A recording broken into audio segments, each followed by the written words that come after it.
স্বপ্নের রহমানি কোনটা? রহমানি স্বপ্ন হইল আল্লাহর নবীগণ, পয়গম্বরগণ, সাহাবায়ে কেরামগণ, আউলিয়া কেরামগণ, হক্কানি উলামায়ে কেরামগণ, মুমিনগণ যে স্বপ্নটা আল্লাহর পক্ষ থেকে দেখে সেই থেকে বলে স্বপ্নে রহমানি। আর স্বপ্নে শয়তানি কোনটা? বাবার বয়সে অনেক লোকজন আছে, সব ভাঙি কওয়া যাবে না, ওইটা বুঝে নিবেন, ঠিক আছে না? আর স্বপ্নে খেয়ালি কোনটা?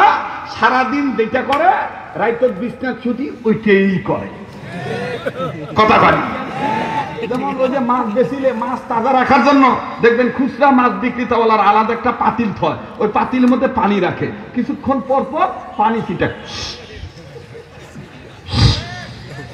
এক জায়গায় ওয়াশ করবে গেছি তো চ্যাংড়া হাসি করতেছে, আমার বাপে রাইতর জানি ঘুমের ঘরে কি জানি ধরে, হুজুর একটু পানি ফুকি দেন তো। আমি কে আব্বাস সুতি সুতি রাইতর খালি এরকম করে। আমি তোর বাপ আসছে, আসছে তো সবাবারই। আমাকে ডাকি ধরিয়া দা আসছে, আসার পরে ভাই আপনার কাম কি? কয় দাদা আমি মাছ বেশি খাই।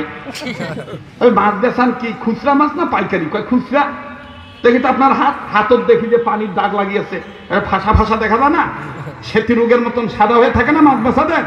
তা আমি বললাম যে আপনি যে ঘুমের ঘরে এরকম সিসিত করেন। কয় হুজুর আমি কাউ বিশ্বাস করবার পারি না যে মুখ জেনে ধরে নেই, ভূতে ধরে নেই, কিছু ধরে নেই। মুই যে ওই যে সারাদিন যে পানি ছিটাই ওরে ঘুমের ঘরত মনে করি কাস্টমার আসতেছে, মাছ তাজা থাকবে এই জন্য মারি দেই। তা আমি তখন বললাম দাদা এটা খালি তোর একার রোগ না, এটা আমারও আছে। মাছুয়া কইতেছে তোমারও আছে মানে ভাই? আমি বললাম এই যে আমি সারা বছর যে ওয়াশ করি, মাঝে মাঝে যে 2-1 রাত ফ্রি থাকি, ঘরত যখন ছুটি থাকি তখন ঘুমের ঘরত দেখি মাঠ ভরি গেছে, লোকে লোকারণ্য, ওয়াশ করা লাগবে ঠাসি, বউতে পাশে ছুটি আছে ওটা নাই।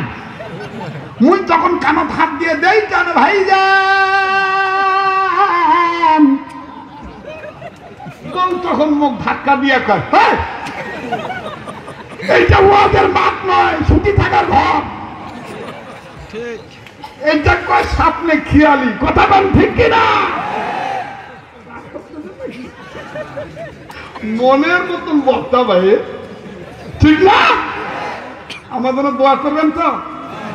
তো এইবার বলতেছে যে দোস্ত স্বপ্ন তো 3টা, স্বপ্নে রহমানি, স্বপ্নে শয়তানি, স্বপ্নে খেয়ালি। দোস্ত তোর কপালত চুমা দেওয়ার কারণ আর তোর হাতের সাথে হাত লাগাইয়া প্রমিস করার কারণ, শপথ নেওয়ার কারণ, ওয়াদা নেওয়ার কারণ একটাই দোস্ত, তোর কপালে আমি দেখতেছি এতই উজালা মোহাম্মদী নূর, যে নূর আগে দেখি নাই। আমার দিল বলতেছে তোদের 2 স্বামী স্ত্রীর মিলনের ফলে তোর বিবির গর্ভে এমন একটা নূরানী সন্তান আল্লাহ দিয়েছে যেই সন্তান নেই সন্দেহে জান্নাতি। একটু জোরে কর, একটু জোরে কর। আজ যে ওয়াজ, এই ওয়াজ আসিবে মুই চিন্তাও করি না, আল্লাহ দিয়ে দিছে, এখন কি করা? হ্যাঁ আমার বন্ধুগণ এবার ডাক দিয়ে কয় দোস্ত ঠিক আছে যা, তুইও বড় আলেম আমিও আলেম, দুইজনে একই উস্তাদের ছাত্র। আব্দুল্লাহ ইবনে মুবারক রাহমাতুল্লাহ আলাইহির ছাত্র, ইমাম বুখারীর বাবা এবং ওই স্বপ্নের ব্যাখ্যা দেনেওয়ালা। এখন কয় দোস্ত তুই ক স্বপ্নের ব্যাখ্যাটা ভালো না মন্দ? মোর বউ তো টেনশনত আছে। আমার ভাইরা বুজুর্গ আলেম বলে দুস্থ ব্যাখ্যা পরে বলবো। বাবাজি ঘটনাটা হয়তো বা আমি শেষ করতে পারবো না, তবে বাজান আমি কিন্তু বাংলাদেশে একজন লেখক হিসাবেও কিন্তু বাজার আমার নাম আছে, গবেষক হিসাবেও বাজার নাম আছে। কান ধরে মারছে নিচ্ছি, ঠ্যাং উঠায় বসেছি, এই জন্য বসেছি বাজান চেয়ারখানা বড় বড় লোকি চেয়ার।